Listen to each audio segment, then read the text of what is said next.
외면당하기 시작했습니다. 또 그나마 남아있던 그 작품들을 팔아가면서 겨우겨우 살아갔는데 50세가 되었을 때 파산하게 된 거예요. 또 둘째 아내도 죽었습니다. 렘브란트가 57세의 나이에 모든 것을 잃고 그의 인생 가운데 고통과 절망 가운데 서 있을 때에 그가 마지막으로 그림을 하나 완성하는데, 그가 내면을 바라보면서 그의 영혼 가운데 그가 바라보고 있었던 그 무언가를 그려냅니다. 그 그림이 한번 띄워주실래요? 네, 돌아온 탕자라는 제목의 그림입니다.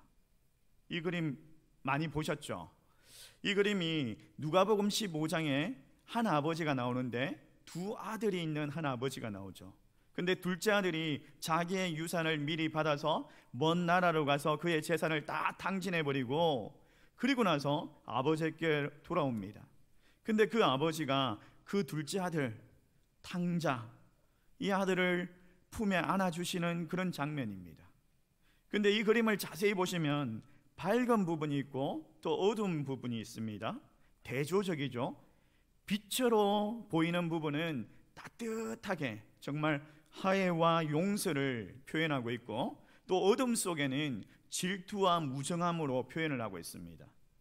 그러니까 어둠 속에 멀찌감치 떨어져서 그 아버지와 탕자의 모습을 바라보고 있는 사람들이 있죠. 그 사람들이 누구이냐 하면 큰아들과 그의 식구들입니다. 근데 그 큰아들과 그의 식구들이 바라보고 있는 그 시선이 있어요. 시선이 어디에 머물고 있습니까? 그 시선이 아버지의 두 손을 향하고 있더라는 거예요. 이 아버지의 두 손을 좀 이 그림에서는 자세히 볼 수 없지만 한번 찾아보십시오.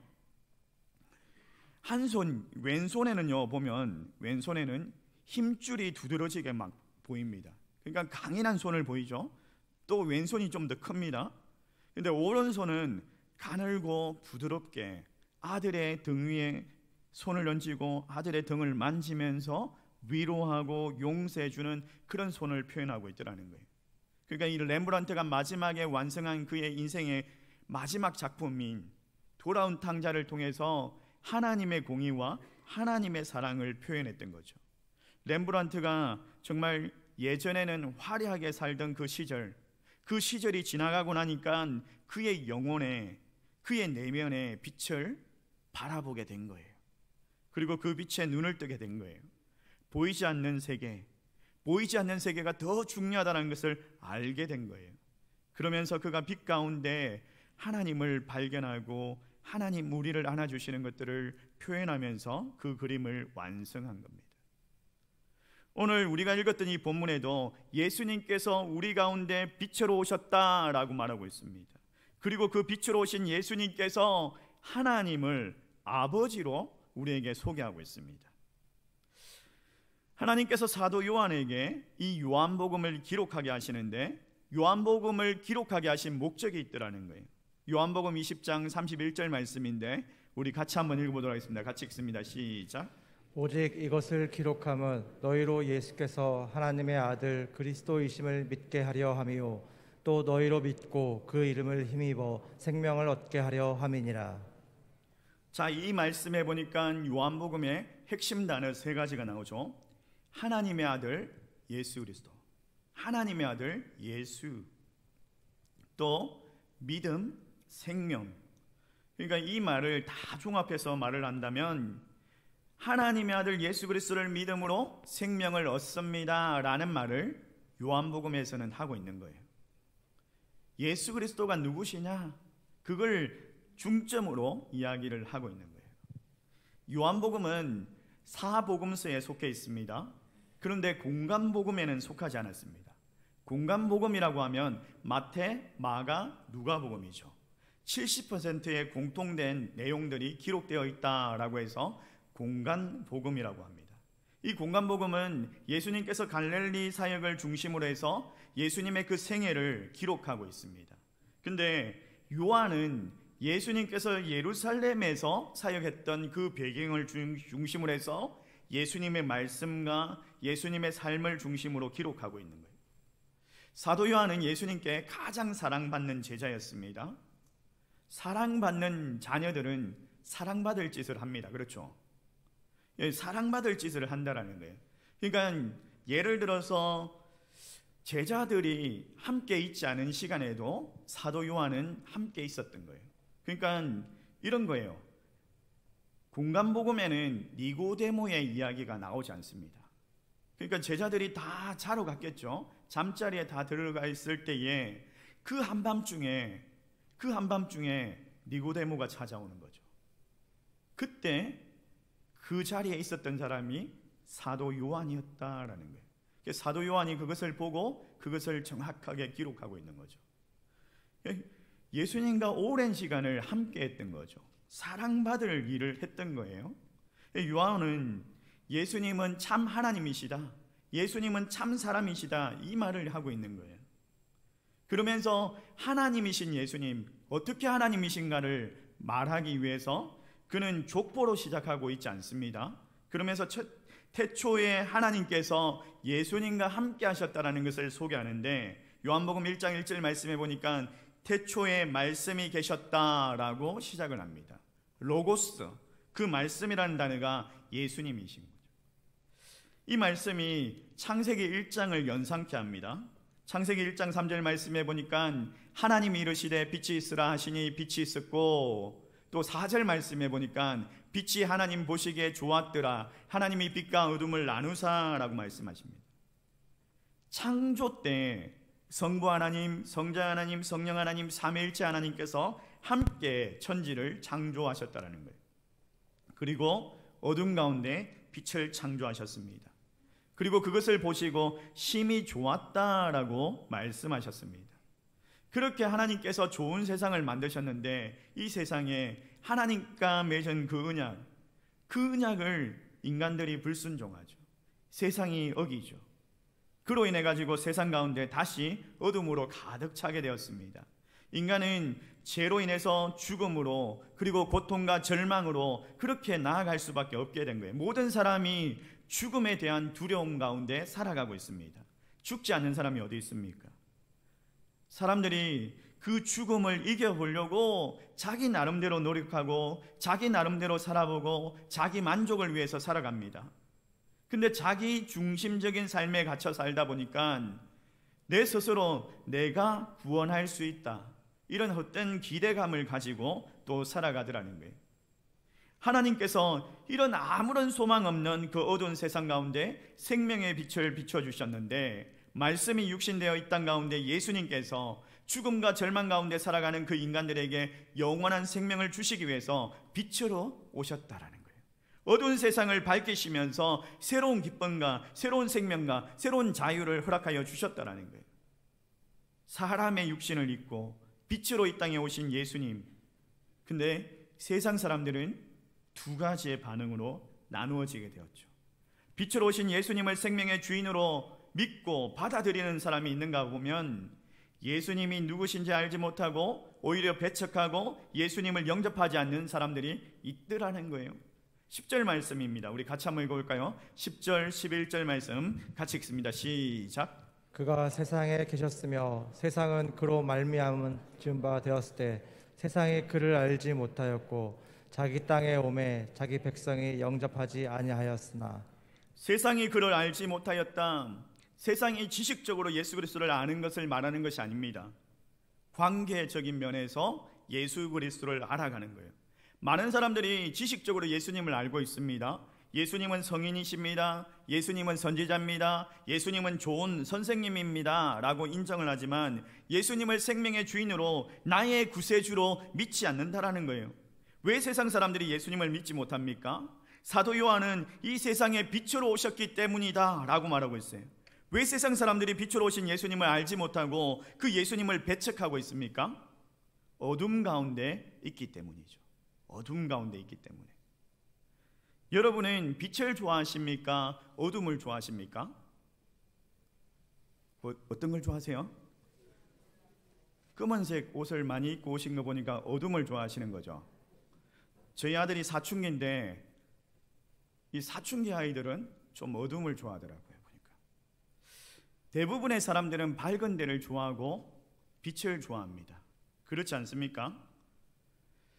여러분 한번 생각해 보십시오. 상상을 해보세요. 캄캄한 밤에 길을 잃어버렸습니다. 막 산길에서 길을 헤매고 있습니다. 5시간 넘게 막 헤맸는데 길을 찾지를 못하겠는 거예요. 앞이 안 보이는 거예요. 어디가 길인지를 모르겠는 거예요. 집에 갈 수가 없어요. 5시간이 넘었어요. 이제는 걸어갈 수 있는 힘도 없습니다. 그때 어떤 마음이 들까요? 야, 이제 죽겠구나. 야, 죽겠구나. 끝났다. 그러면서 절망 가운데 있겠죠. 근데 그 어둠이 막 언제 끝날지 잘 모르겠어요. 캄캄해요. 그 시간에 누군가가 나를 찾기 위해서 불을 밝히고 막 구조대들이 막 다가오는 소리가 들립니다. 구조대들이 다가오는 그 불빛이 보입니다. 그때 기분이 어떨까요? 막 환희가 넘치고 야, 이제 살았다. 야, 이제 살았다 이러면서 안도의 한숨을 내쉬지 않겠습니까? 예수님이 빛으로 이 땅 가운데 오셨어요. 그러면 모든 사람들이 다 좋아할 것 같은데, 안도의 한숨을 쉴 것 같은데, 오늘 본문에 보니까 그렇지 않다라고 이야기하고 있어요. 세상이 알아보지 못하고, 세상이 예수님을 영접하지 못하고, 세상이 예수님을 배척하더라는 거예요. 빛으로 오신 예수님을 거절하고 빛을 싫어하더라는 거예요. 왜? 빛이 어떤 의미인지를 알지 못하기 때문이죠. 여러분, 예수님이 빛으로 오셨다, 이 말이 무슨 뜻인지를 정확하게 알지 못하면 오늘 말씀을 이해할 수가 없습니다. 그리고 여러분과 예수님과의 그 관계를 다시 한 번 더 점검할 수가 없어요. 예수님께서 빛으로 이 땅에 오셨다는 말은 그냥 캄캄한 밤을, 그냥 캄캄한 어둠을 밝혀준다라는 그런 뜻만 있는 것이 아니에요. 그런 뜻만 있는 것이 아니라 빛으로 오신 예수님을 만날 때에 우리가 감추고 있는 것들, 우리가 숨기고 있는 그 더러운 것들이 다 드러나게 된다라는 거예요. 어둠 가운데 있을 때는 잘 보이지 않았습니다. 더러운 것들이 드러나지 않았습니다. 보이지 않으니까 아무런 상관이 없었어요. 그런데 빛이 비치니까 이제는 감출 수가 없는 거예요. 다 드러나게 되더라는 거예요. 우리가 예수 그리스도 앞에 나아가면 우리의 죄가 다 드러나게 되는 거예요. 그러니까 어떤 사람들은 부끄러워하고, 어떤 사람들은 그 죄 때문에 고통스러워하고, 어떤 사람들은 힘들어하는 거예요.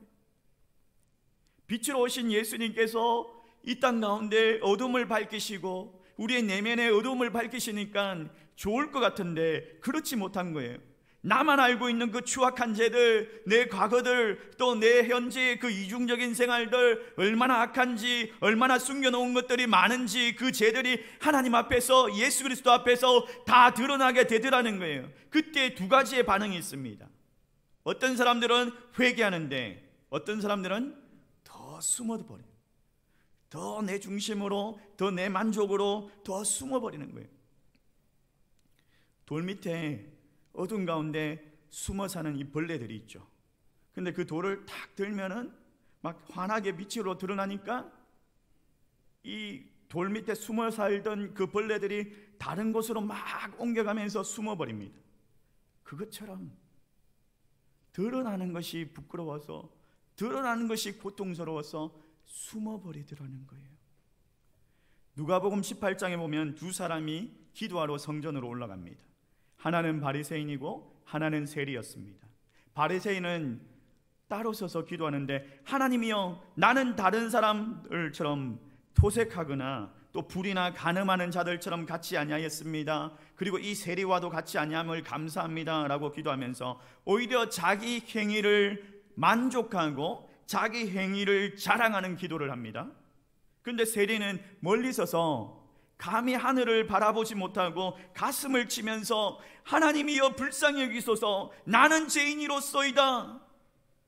자기가 얼마나 죄인임을 고백하면서 주님 앞에 긍휼을 구하고 회개합니다.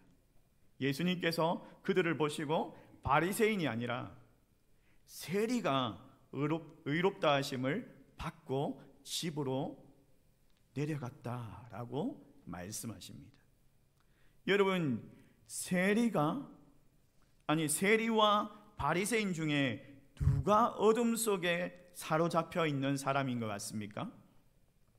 누가 어둠 속에 사로잡혀 있는 사람일까요? 여러분, 어제 송구영신 예배 때 제가 설교를 했었죠. 우리가 주님을 만나기 위해서 어떻게 해야 된다라고 이야기를 했죠?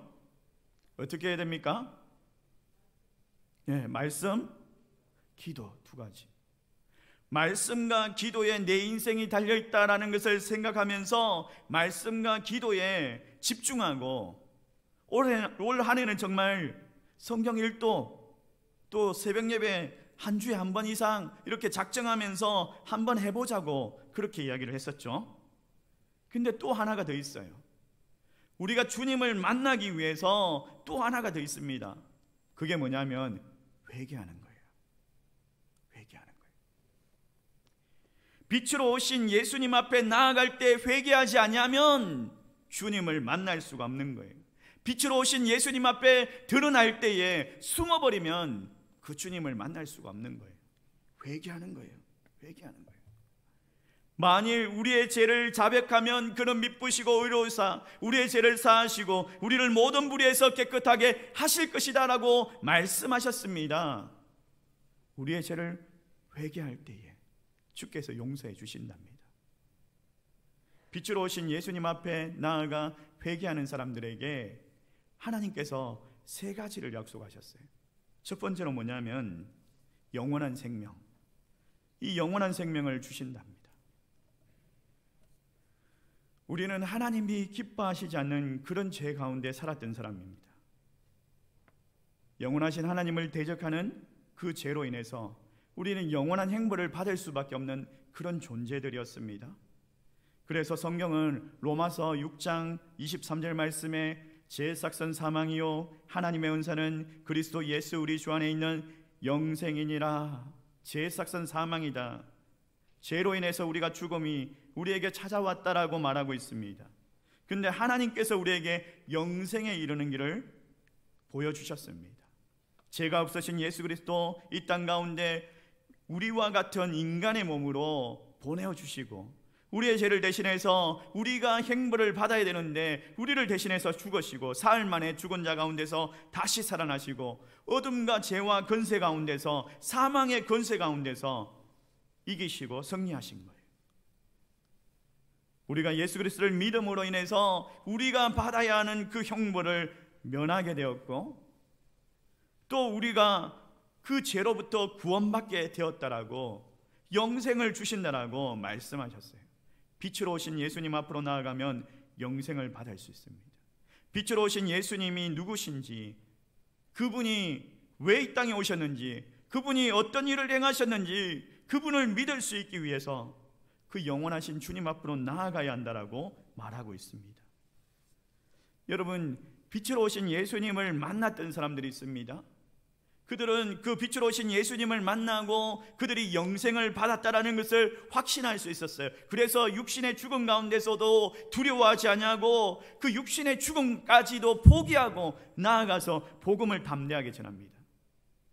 예수님의 제자였던 베드로, 네로 황제 시대에 십자가에서 거꾸로 매달려서 순교당했습니다. 야고보는 칼로 목베임을 당하는 첫 번째 순교자가 되었습니다. 마띠아는 에티오피아에서 복음을 전하다가 수많은 돌에 맞았습니다. 돌매질을 당했지만 죽지 않자 참수행을 당했어요. 시몬은 영국에서 십자가 처형을 당했습니다. 다데오는 거꾸로 매달린 채 톱으로 목을 잘려 죽었습니다. 바돌로메는 소아시아 지방에서 복음을 전하다가 산채로 살가죽이 막 벗겨지면서 목베임을 당해서 순교당했습니다. 지금도 여전히 예수 그리스도를 만나고 영생을 얻고 그 확신 가운데 살아가는 사람들이 그의 목숨조차도, 그의 육신의 목숨조차도 내어 던지면서 주의 복음을 전하면서 빛을 비추면서 살아가고 있습니다. 예수님이 누구신지, 예수님이 어떤 일을 행하셨는지, 예수님이 왜 이 땅에 오셨는지를 알기 때문에 그들이 육신의 그 목숨, 그 생명도 소중하게 여기지 않는 거예요. 왜? 그것보다 더 가치 있는, 더 중요한 영생을 발견했기 때문이죠. 여러분, 저와 여러분이 그 영생을 발견하고 그 영생 가운데 확신하며 살아갈 수 있기를 주의 이름으로 축원합니다. 빛으로 오신 예수님, 그분 앞으로 나아가야 합니다. 그리고 하나하나 드러나는 그 죄들을 하나님 앞에 고백하면서 긍휼을 구하셔야 합니다. 두 번째로 빛으로 오신 예수님 앞으로 나아가면 하나님의 자녀가 되는 권세를 주셨다라고 이야기합니다. 구약 시대에는 하나님 앞에 감히 나아갈 수가 없었습니다. 하나님을 볼 수가 없었습니다. 하나님께서 모세를 통해서 주셨던 그 율법을 통해서 율법을 지켜낼 때에 의롭다라고 하셨습니다. 그러나 그 누구도 그 율법을 지켜낼 수가 없었죠. 그렇기 때문에 동물의 피를 뿌려가면서 자신의 죄를 회개하고 자신의 죄를 사함받기 위해서 또 그렇게 하나님 앞에서 살아갔습니다. 우리를 창조하신 하나님이시고 우리의 왕이신 하나님이신데 우리가 함부로 나아갈 수가 없는 거예요. 우리의 죄로 인해서. 그래서 하나님이신 그 예수님께서 인간의 몸으로 이 땅에 오셨습니다. 어둠 가운데 있는 우리를 비춰주시고 어둠 가운데 있는 우리를 만나주시고 고통과 눈물 가운데 있는 우리를 위로하시고 안아주시고 우리의 눈물을 닦아주셨습니다. 죽음과 절망 가운데서 그 어둠 가운데 있던 우리에게 생명의 빛을 비춰주셨습니다. 이 놀라운 은혜와 사랑이 예수 그리스도를 믿는 자에게만 경험되어진다라고 말하고 있습니다. 예수 그리스도를 믿는 자에게만 빛 가운데로 나아갈 수 있고 그 기쁨의 특권을 누릴 수 있다라고 말씀하셨습니다. 12절 말씀에 보면 하나님께서 주시는 그 특권을 말하고 있는데 우리 같이 한번 읽어보도록 하겠습니다. 같이 읽습니다. 시작. 영접하는 자 곧 그 이름을 믿는 자들에게는 하나님의 자녀가 되는 권세를 주셨으니 하나님의 자녀가 되는 권세를 주셨으니 하나님을 아버지라고 부를 수 있는 자격, 하나님의 자녀가 되는 권세를 주셨다라고 말합니다. 어떤 사람에게? 영접하는 자, 예수 그리스도를 믿는 사람, 빛으로 오신 예수 그리스도를 내 마음에 모셔드리는 사람, 내 어둠을 비추게 하시는 그 예수 그리스도를 모셔드리는 사람, 하나님의 자녀가 되는 권세를 주셨대요. 하나님의 자녀가 된다. 자녀는 참 자유함이 있습니다. 자유함이 있어요. 자유함이. 평강이 있습니다. 여러분, 우리 성도님들이 제 목양실에 들어올 때 상당히 부담스러워 하십니다. 그리고 제가 목양실에 있으면서 우리 부목사님들이나 전도사님들을 이렇게 부르면 되게 들어오면서 되게 힘들어하는 모습이 보여요. 되게 부담스러워합니다. 근데 하나도 부담 없이 막 비밀번호 띡띡띡 누르고 막 들어와가지고 냉장고 문 팍 열고 음료수 막 마시는 놈이 하나 있어요. 자기 마음대로 와가지고 막 음료수를 마시고, 또 어떨 때는 제가 없는데도 들어와가지고 자기 친구들 데려와가지고 교회 아이들 막 데려와가지고 컵라면 끓여 먹고 있는 거예요. 그래서 제가 깜짝 놀라가지고 뭐 하고 있어? 이것들이요 이러면서 막 혼내고. 근데 다른 애들은 이렇게 막 눈치를 살피고 막 이러는데 한 놈만 떳떳하게 막 계속 먹고 있어요. 이상한 놈이. 제가 함부로 막 들어오고 막 이래가지고, 야, 너 무슨 자격으로 막 이렇게 들어오냐? 이러니까 그 놈이 하는 말이 아들인데요. 이러는 거예요. 아들인데요. 그 한마디에 더 이상 뭐 말할 가치가 없는 거예요. 은혜를 경험하니까 참 자유함을 얻는 거예요. 세상의 눈치를 볼 수가 없는 거예요. 이제는 10년이 되니까 세상 사람들은 올해가 뭐 호랑이 띠다, 호랑이의 해다 뭐 이러면서 운세를 점치고 또 내 운세가 뭐 어떻다, 뭐 좋니 나쁘니 이러면서 막 살아갑니다. 세상 사람들은 손 없는 날에 이사를 해야 된다 이런 이야기도 하고, 또 모선 어디다 박으면 안 된다, 머리를 어디다 두고 자야 된다 이러면서 그런 이야기를 합니다. 세상의 눈치를 보면서 세상에 얽매여서 그렇게 살아가더라는 거예요. 그러나 하나님의 자녀가 된 사람은 세상의 눈치를 보지 않아요. 세상으로부터 자유할 수 있습니다. 오히려 손 없는 날, 아니 오히려 그 손 있는 날입니까? 그러면 손 없는 날에 이사해야 되니까 손 있는 날에 이사를 합니까? 그날이 더 싸지 않습니까? 예수 믿는 사람들에게는 더 행제한 거죠. 그래서 세상 사람들은 거기에 매여가지고 살아가는데 하나님의 자녀가 된 사람들에게는 자유함이 있다라는 거예요. 자유함이 있다라는 거예요. 여러분, 예수 그리스도를 만나고 하나님의 자녀가 되어 참 자유함을 누릴 수 있기를 주의 이름으로 축원합니다.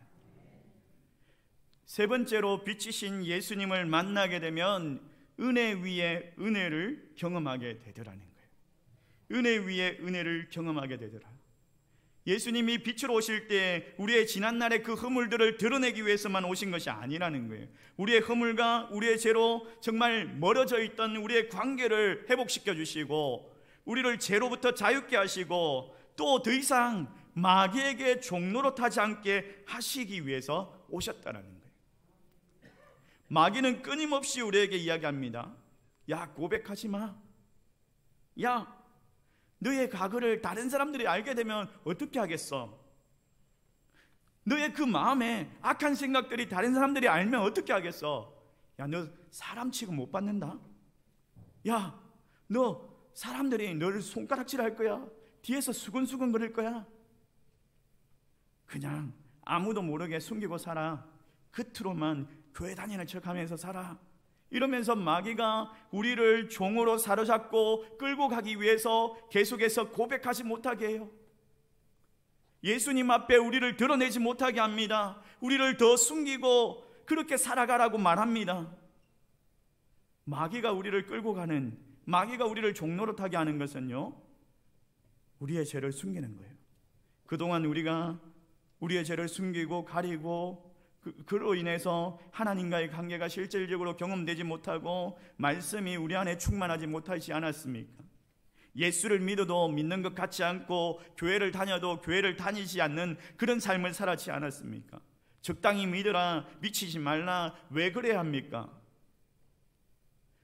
성경 공부를 하다 보면 소그룹을 할 때요, 나눔을 합니다.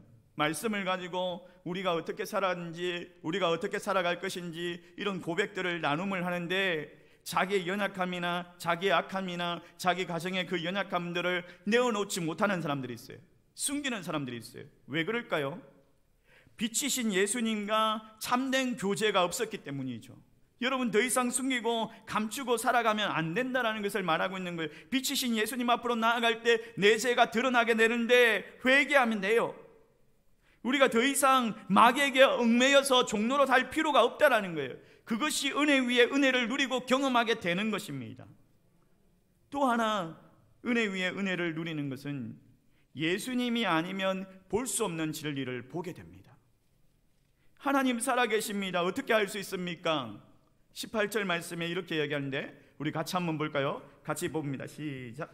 본래 하나님을 본 사람이 없을 때 아버지 품속에 있는 독생하신 하나님이 나타내셨느니라.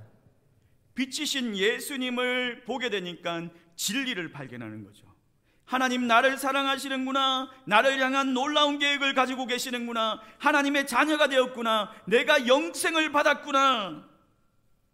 예수님이 아니면 절대 알 수 없는 그 진리, 그 진리가 우리 안에 충만하게 쌓여지게 되더라는 거예요. 이것이 은혜 위에 은혜를 경험하는 거예요. 은혜 위에 은혜를 경험한 사람은 내 인생을 예수님께 맡기면서 살아갈 수가 있습니다. 예수님께 내 인생을 맡기면서 살아가니까 모든 일이 기쁨과 감사로 그 일들을 감당하게 되는 거예요. 교회에서 신년이 되면 직분을 맡깁니다. 주일학교 교사를 섬겨주십시오, 구역장으로 섬겨주십시오, 이렇게 전화를 드리면 부담됩니다. 부족합니다. 감당할 수 없습니다. 여러 가지 이유가 있겠지만 그 중에 하나가 빛 가운데 가까이 나아가기가 싫다라는 거예요. 빛 가운데 가까이 나아갈 수 없으니까 나 같은 죄인이 감사할 수 없고 기뻐할 수 없는 거예요. 나 같은 죄인을 구원하여 주신 것도 감사한데 교회에서 귀한 직분을 허락하여 주시니까 더욱더 감사합니다. 하나님 앞에 더욱더 충성하겠습니다. 사도들이 복음을 위해서 그들의 목숨을 바쳤던 것처럼 내 힘을 다해서 내 정성을 다해서 주님의 몸된 교회를 세워나가겠습니다. 이게 정상적인 삶이 아닌가요? 이게 빛으로 나아가는 사람의 삶이 아닌가요? 감사와 기쁨이 넘쳐납니다. 내 인생을 주님께 맡겼기 때문에 더 이상 두려움이 없고 더 이상 염려와 걱정이 없는 거예요. 하나님께 맡겼기 때문에. 그뿐만 아니라 가정에서도 직장에서도 마찬가지입니다. 감사와 기쁨으로 사역하며 감당할 수 있는 거예요. 내 인생이 전부 주님의 것이기 때문에, 주님께서 책임져 주실 것을 믿기 때문이죠. 여러분, 그런 경험들을 하고 계십니까? 여러분의 인생을 주님 앞에 맡기셨습니까? 주님께 맡길 때 감사와 기쁨이 넘쳐난다는 거예요. 우리가 인생을 살다 보면 정말 힘들고 정말 나 혼자 스스로 문제를 해결할 수 없는 그런 경우가 찾아올 때가 있죠. 도움이 될 만한 사람을 만나면 야, 이제 괜찮다, 이제 살았다, 이제 해결하겠구나, 막 그런 생각이 듭니다. 도움이 되는, 도움을 주는 그런 사람을 만날 때에 그런데도 불구하고요, 사람인지라 여전히 불안하고 염려가 있죠. 제가 초등학교 입학하기 전이었던 것 같아요. 6살, 7살 때쯤에 저희 아버지가 시골의 교회에 전도사로 사역하고 계셨는데, 주중에는 학교를 다니시고 주말에 이제 그 교회를 갑니다. 그 시골이다 보니까 하루에 버스가 2번, 3번 정도밖에 다니지 않는 거예요. 주말에 그 버스를 타야지 이제 그 교회에 가서 주일을 보내고 또 주일을 섬기고 올 수가 있는데, 하루는 버스를 놓쳐버린 거예요. 늦어가지고. 버스를 놓쳐버리니까 이제 그 토요일날 저녁에 그 캄캄한 산길을 넘어가는 거예요. 아버지, 어머니, 그리고 형님과 저 어린아이 2을 데리고 넘어가는데 그게 너무 먼 거리인 거예요. 아이들이 걸어갈 수 있는 거리가 아닌 거예요. 다리가 아프니까, 걷다가 다리가 아프니까 아버지는 형을 얻고 어머니는 저를 얻고 그 산길을 넘어갑니다. 근데 제가 똑똑하게 기억하는 게, 뚜렷하게 분명히 기억하는 게, 그 산을 넘어가는데 그 옆에 저수지가 있는 거예요. 큰 저수지가. 그 저수지가 있는 길을 한참 걸어가고 있었어요.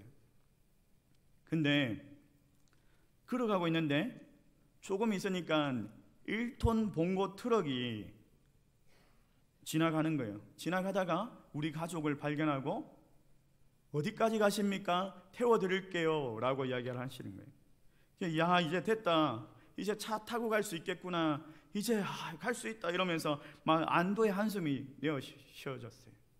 야, 도움 주시는 분이 오니까 너무 기쁘더라고요. 봉고에 탔습니다. 봉고가 이제 3자리밖에 없으니까 아버지 운전하시는 분, 그리고 어머니, 그리고 아버지가 타고, 또 어머니의 무릎에 제가 앉고 아버지의 무릎에 저희 형이 앉았어요. 이제 타고 가고 있는데, 제가 학교도 입학하기 전이었는데 제가 그걸 기억을 해요. 그 아저씨가 술을 한잔 하신 거예요. 술 냄새가 펄펄 나는 거예요. 이게 차가 똑바로 안 가, 똑바로 안 가. 좌로 갔다가 우로 갔다가 좌로 갔다가 우로 갔다 이러는데, 어린 나이에 야, 이제 됐다, 이제 차를 타고 갈 수 있겠구나, 이제 됐다, 이런 안도감이 싹 사라지고, 어이구 저 저수지에 빠지면 죽겠는데, 이런 막 마음에 막 쪼이는 거예요. 심장이 어이구 이러면서. 그게 아직도 기억나요. 사람은요, 우리의 인생을 사람에게 맡길 수가 없어요. 사람에게 맡길 수가 없어요. 그러나 예수님은 다릅니다. 우리의 인생의 모든 문제를 해결하실 수 있는 분이에요. 빛으로 오신 예수님, 여러분에게 내게 너의 인생을 맡기라고 말씀하십니다. 내가 다 해결하여 주겠다라고 말씀하십니다. 사랑하는 성도 여러분, 아직도 어둠 속에 머물러 계시는 분이 계십니까? 여러분, 어둠 속에서 용기를 내십시오. 마음의 문을 열고 여러분 안에 있는 것들을 주님 앞에 고백하시기 바랍니다. 이제 기도할 때 그렇게 고백하십시오. 하나님, 그렇습니다. 지난 한 주 동안 이렇게 살았습니다. 하나님, 제 마음속에 이런 어둠들이 있었습니다. 이런 제약들이 있었습니다. 이런 문제들이 있었습니다. 하나님, 해결하여 주시옵소서. 긍휼을 바라여 주시옵소서. 여러분의 입술의 고백이 빛으로 오신 예수님께서 여러분의 마음을, 여러분의 영혼을 비추어 주실 것입니다. 그리고 영생을 주시고 하나님의 자녀가 되게 하시고, 또 은혜 위에 은혜, 진리를 발견하게 하실 것입니다. 그런 축복을 누리는 저와 여러분 되시기를 주의 이름으로 축원합니다. 우리 말씀을 생각하면서 함께 찬양합시다. 빛으로 오신 예수님, 어두운 세상을 밝히러 빛으로 오신 예수님.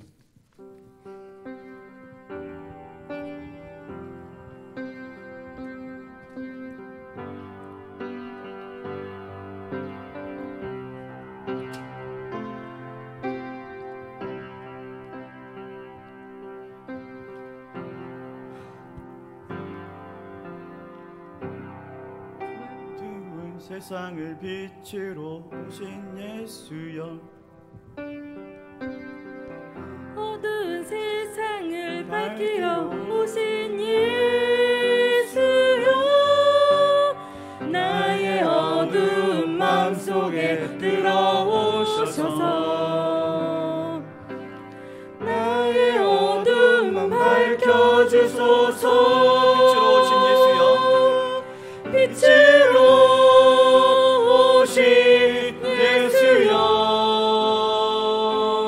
빛으로 오신 예수여, 빛으로 오신 예수여, 나의 어두운 마음 밝혀주소서.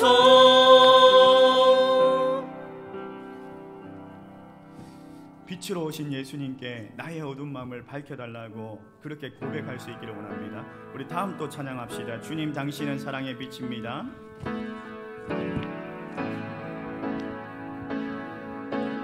주님 당신은 사랑의 빛, 어둠 가운데 비추소서. 세상의 빛 예수 우리를 비추사 당신의 진리로 우리를 자유케 비추소서.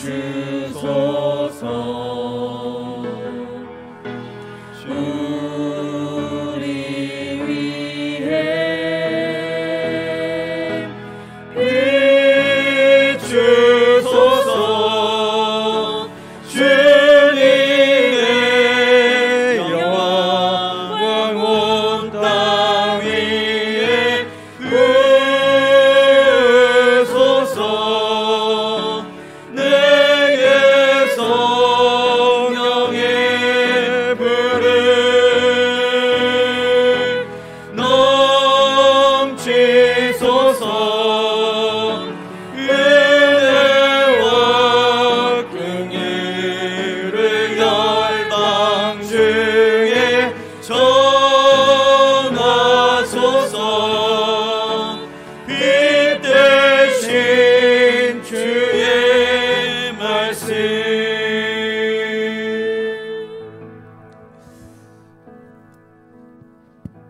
우리 함께 이 시간에 기도하기를 원합니다. 이 설교 후에 찬양을 부르는 이유가 있어요. 여러분들 이제 돌아가시면 일주일 동안 어떤 설교를 들었는지 까먹을 수 있잖아요. 근데 오늘 설교했던 그 내용들이 이 찬양에 담겨 있습니다. 여러분들 기억하시라고 이 찬양을 부르는 거거든요. 그럼 노래를 잘 부르고 못 부르고 이런 거 따지지 말고 찬양의 가사가 어떤 거였지? 라는 것들을 기억하시면 됩니다. 빛으로 오신 예수님, 내 어두운 마음을 밝혀주시옵소서. 빛으로 오신 예수님, 내 어두운 마음을 밝혀주시옵소서. 빛으로 오신 예수님, 진리를 알게 하시고 진리 가운데 자유케 하여 주시옵소서. 우리 함께 합심하여서 함께 기도하겠습니다. 기도합니다. 살아계시고 역사하시는 하나님 아버지 감사합니다. 하나님, 오늘 말씀을 통해서 빛으로 오신 예수님 앞으로 나아가기를 원합니다.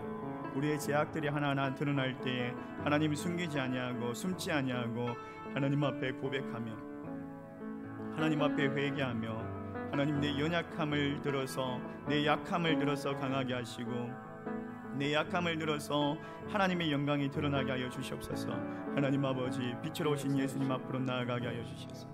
주여 아버지, 진리 가운데 참 자유함을 누릴 수 있는 하나님 우리의 인생을 맡겨드리는 삶을 살아가게 하여 주시옵소서. 주여 아버지 역사해 주시고, 주여 아버지 구하여 주시고, 주여 아버지 우리에게 긍휼을 바라여 주시고, 주여 아버지 우리를 자비하여 주시고, 아버지 하나님 우리에게 자비함을 베풀어 주시고, 사랑과 은혜가 풍성하신 하나님 아버지, 빛으로 오신 예수님 앞에 우리가 나아가기를 원합니다. 진정으로 우리의 죄를 회개하고 숨기지 아니하고 날마다 주님 앞에 자복하며 하나님 앞에 우리의 죄를 드러낼 때에 숨지 아니하고 하나님 긍휼을 구할 수 있는 회개하는 그런 자들이 되게 하여 주시옵소서. 그로 인해서 예수 그리스도를 알고 진리 가운데 거하며 진리 가운데 자유하며 기쁨과 감사함으로 우리에게 맡겨주신 모든 일들을 감당하며 날마다 우리의 몸된 교회와 가정과 우리의 직장 가운데서 빛으로 오신 주님을 증거하는 삶을 살아가게 하여 주시옵소서. 예수님의 이름으로 기도드리옵나이다. 아멘. 찬송가 217장 찬송하시면서 준비하신 헌금을 하나님께 드리도록 하겠습니다.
말씀하시기를 내 마음을 나에게 다 바치고 사악한 죄에서 벗어나면 나 어찌 널 구하 않겠느냐. 바치어라 내 마음을 주께서 나에게 이르시네.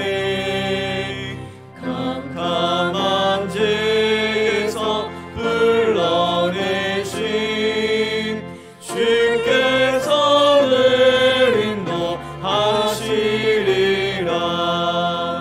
성령께서 말씀하시기를 다진 마 모든 것 다 맡기고 내 맘도 기쁘게 하시어라.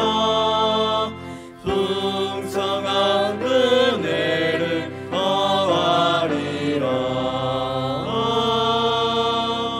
바치어라 내 마음을 주께서 나에게 이르시네. 캄캄한 죄에서 불러내신 주께서 늘 인도하시리라.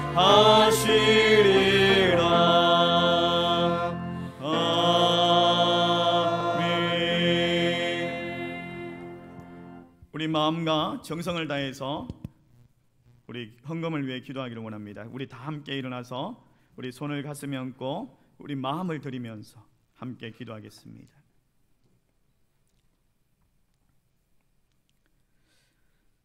이 땅의 모든 것의 주인 되시고 우리를 사랑하셔 하나님의 아들 그 독생자 예수 그리스도를 이 땅에 보내어 주신 주님, 오늘도 주님 앞에 감사함으로 하나님 앞에 예배를 드립니다. 우리의 찬양을 받으시고 우리 가운데 임하여 주시고 우리의 죄가 드러날 때에 주님 앞에 회개하는 심령으로 하나님 앞에 고백하며 나아가는 주의 백성들 되게 하여 주시옵소서.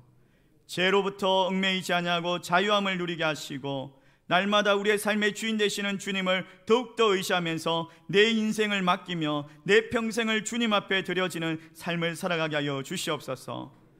진리 가운데 자유하며 참 사랑으로 참 기쁨으로 참 감사로 살아가게 하여 주시옵소서. 오늘도 주님 앞에 감사함으로 주님을 사랑함으로 준비한 예물을 하나님 앞에 드립니다. 이 예물을 받아주시고 주의 복음이 날마다 땅끝까지 증거되게 하시고 빛의 정인으로 살아가게 하시고 어둠 가운데 아직까지 죽어가는 그 영혼들에게 빛을 비추며 살아가게 하여 주시옵소서. 그것을 위해서 즐거이 헌신하며 기쁨으로 살아가는, 기쁨으로 누리는 주의 백성들 되게 하여 주시옵소서. 예수님의 이름으로 기도드리옵나이다. 아멘. 다 앉으시죠.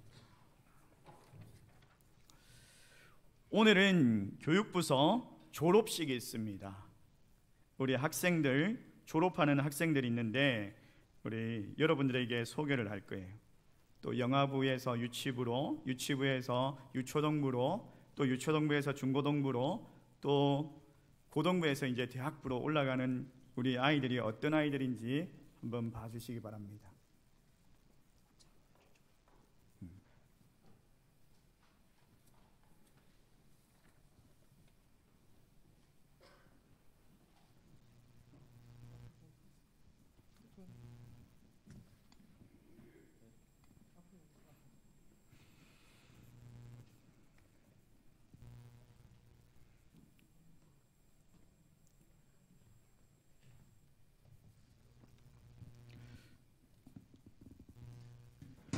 졸업생 대표로 우리 박도연 학생이 대표로 졸업장을 받도록 하겠습니다. 네, 시간 관계상 한 학생만 대표로 졸업증서를 수여하고 나머지 친구들은 이름만 호명하도록 하겠습니다. 졸업증 위 사람은 본 교회의 고등부 과정을 수료하였으므로 이 증서를 수여합니다. 주 2022년 1월 2일 대한예수교 장로회 호평제일교회 담임 목사 이윤종.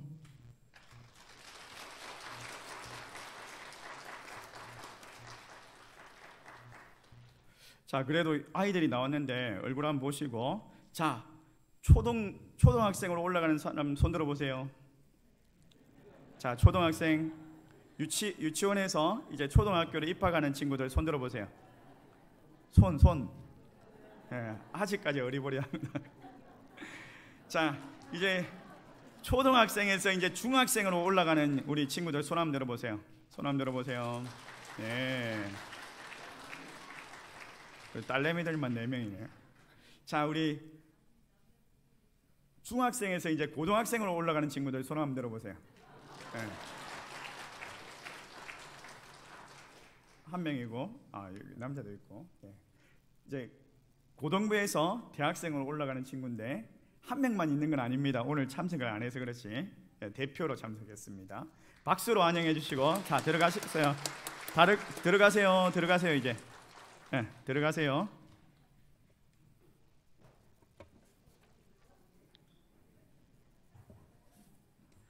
자, 여러분 주보에 보면 이 삽지가 있습니다. 오늘 삽지가 되게 많습니다. 한번 보시면 교육자 업무 분장이 있고 남전도회, 여전도회 회장단들이 있습니다. 여러분들이 회장되는 나이에 속하시면 회장님들의 전화번호가 있으니까 전화를 거셔서 모임 시간이 언젠지, 모임 장소가 언젠지를 물어보시고 또 이렇게 함께 참여하시고 교제를 나누시면 되겠습니다. 그리고 뒤에 넘겨보시면 2022년 호평제일교회 운영위원회 재직들 또 조직이 있습니다.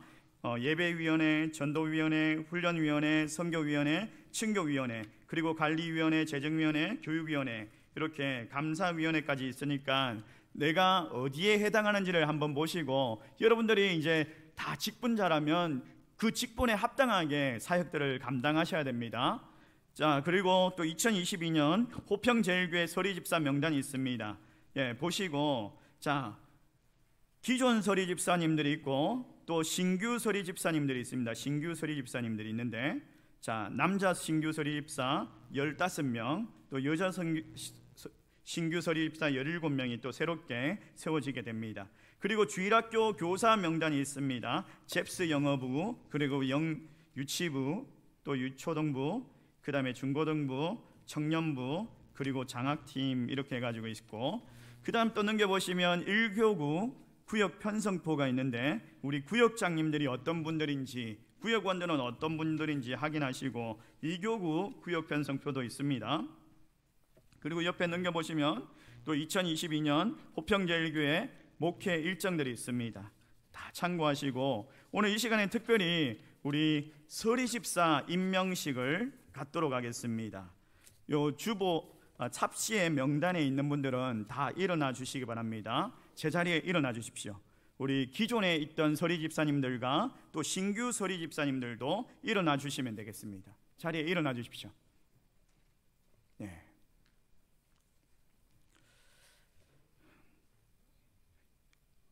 임명장, 위 사람은 본교회 2022년 서리집사로 임명합니다.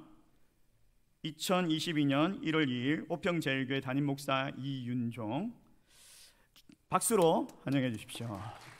그리고 기도하겠습니다. 사랑과 은혜가 풍성하신 하나님 아버지, 감사합니다. 2022년 새롭게 또 서리집사로 임명이 되었습니다. 하나님 직분을 잘 감당할 수 있는 하나님 충성된 주의 일꾼들 되게 하여 주시옵소서. 예수님의 이름으로 기도드리옵나이다. 아멘. 앉아주시기 바랍니다. 그리고 또 이어서 우리 교사 임명을 하도록 하겠습니다. 우리 주일학교 교사 선생님들, 또 여기 명단에 있는 분들 다 일어나 주십시오. 다 일어나 주시고, 그리고 구역장님들도 일어나 주십시오. 구역장님들도, 명단에 있는 우리 구역장님들도 여러분들 다 아시죠? 일어나 주십시오. 일어나 주십시오. 예. 임명장, 위 사람은 하나님의 영광을 위해서 본교회에 2022년 주일학교 교사 구역장으로 임명합니다. 2022년 1월 2일 호평제일교회 담임목사 이윤종. 박수로 환영해 주십시오. 박수로 우리 격려를 해주시고 기도하겠습니다. 사랑과 은혜가 풍성하신 하나님 아버지, 감사합니다. 주일학교 교사로 구역장으로 하나님 임명되었습니다. 올 한 해 정말 한 영혼 한 영혼을 하나님의 마음으로 사랑하며 잘 섬겨내게 하여 주시옵소서. 예수님의 이름으로 기도드리옵나이다. 아멘. 마지막으로 우리 운영위원회에 또 재직회에 속해 있는 분들 다 일어나 주십시오. 재직회에 속해 있는 분들 다 일어나 주십시오. 두 번 일어나시는 분들도 있을 거예요. 다 일어나 주십시오. 다 일어나 주십시오. 운영위원회 임명식을 하도록 하겠습니다. 본교회 2022년 운영위원회 재직으로 임명합니다. 2022년 1월 2일 호평제일교회 담임목사 이윤종. 박수로 임명해 주십시오. 기도하겠습니다. 사랑과 은혜가 풍성하신 하나님 아버지, 감사합니다. 오늘 주일학교 학생들의 졸업식으로, 또 서리집사 임명으로, 또 주일학교 교사, 또 구역장 하나님 임명식을 가졌습니다. 운영위원회 재직으로 임명을 받았습니다. 하나님 귀한 직분을 허락하여 주심을 감사합니다. 이 직분을 감당할 때 우리 안에 기쁨과 감사가 넘쳐나게 하시고 날마다 비치신 예수 그리스도께로 나아가는 삶을 살아갈 수 있도록 우리의 삶을 주장하여 주시옵소서. 예수님의 이름으로 기도드리옵나이다. 아멘. 오늘 기쁜 소식이 있습니다. 새 가족이 등록하셨습니다. 새 가족이 등록하셨는데 이형규 성도님 스스로 오셨습니다. 한번 일어나 주시겠습니까? 박수로 환영하도록 하겠습니다. 진검주 권사님께서 인도하셨습니다. 이정자 성도님 어디 계십니까? 한번 일어나 주시겠습니까? 박수로 환영하도록 하겠습니다. 박수로 환영하겠습니다. 예배를 마치시고 우리 새가족부의 안내를 받으시면 되겠습니다. 광고 드리겠습니다. 2022년 교회표가 나는 주님 만나리. 우리 같이 한번 해볼까요? 시작. 우리가 주님을 만나기 위해서 어떻게 해야 된다고요? 첫 번째, 말씀과 기도, 그리고 오늘 말씀의 회개. 여러분, 올 한 해는 정말 주님을 만날 수 있는 한 해가 되기를 주의 이름으로 축원합니다. 신년 감사 주일로 오늘 드렸습니다. 그리고 2022년 운영위원회 직분자 임명이 있었는데 여러분들 성김이 명단을 잘 보시고 여러분들이 속해 있는 기관 가운데서 정말 충성되게 하나님 앞에서 섬겨주시기를 바랍니다. 그리고 교육부서 졸업식이 있었습니다. 우리 아이들을 보실 때 격려해 주시고 칭찬해 주시면 감사하겠습니다. 또 가장 중요한 겁니다. 주일 예배 시간이 변경됩니다. 언제부터냐? 2월 6일부터입니다. 착오가 없으시기 바랍니다. 2월 6일부터 어떻게 변경이 되느냐? 지금 우리가 9시 예배, 11시 예배를 드리고 있죠. 근데 어떻게 변경되느냐 하면 8시, 10시, 12시 예배로 변경됩니다. 왜 그러냐면 코로나로 인해 가지고 우리가 교회에서 점심 식사를 할 수가 없습니다. 그러다 보니까 오후 예배가 있는데 오후 예배가 이름만 있고 유명무실한 예배가 된 거예요. 그래서 더 이상은 양보할 수 없다. 그래서 이 오후 예배를 오전으로 좀 땡겨보자 해서 12시에 예배를 드립니다. 12시에 찬양 예배로 드리는데 좀 대예배적인 성격도 있으면서 주일 낮 예배적인 성격도 있으면서 그렇게 예배를 드릴 거예요. 8시, 10시, 12시. 또 한편으로 우리가 주차장이 협소하다 보니까 되게 주차 문제가 곤란한데 이렇게 예배를 분산시킴으로 인해 가지고 주차 문제도 해결될 수 있을 것 같아요. 그래서 8시, 10시, 12시인데 언제부터 드린다고요? 2월 6일부터입니다. 그러니까 착오가 없으시고 11시에 왔는데 예배가 없다. 그럼 어떻게 해야 될까요? 어떻게 돼요? 1시간 기다려가지고 12시 예배 드려야 되겠다. 집으로 가시지 마시고. 자, 그리고 당의 헌신 예배 이번 주 금요일 1월 7일 날 당의 헌신 예배로 드립니다. 그리고 방역수칙 안내가 있습니다. 코로나 확산에 대한 예방을 위해서 악수나 주먹 인사 대신에 눈인사로 묵례로 대신하도록 하겠습니다.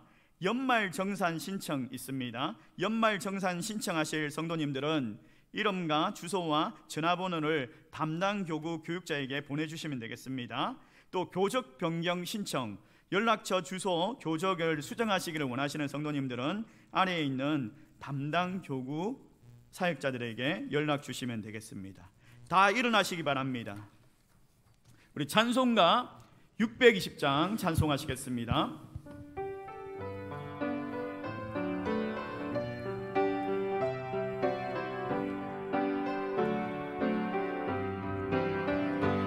여기에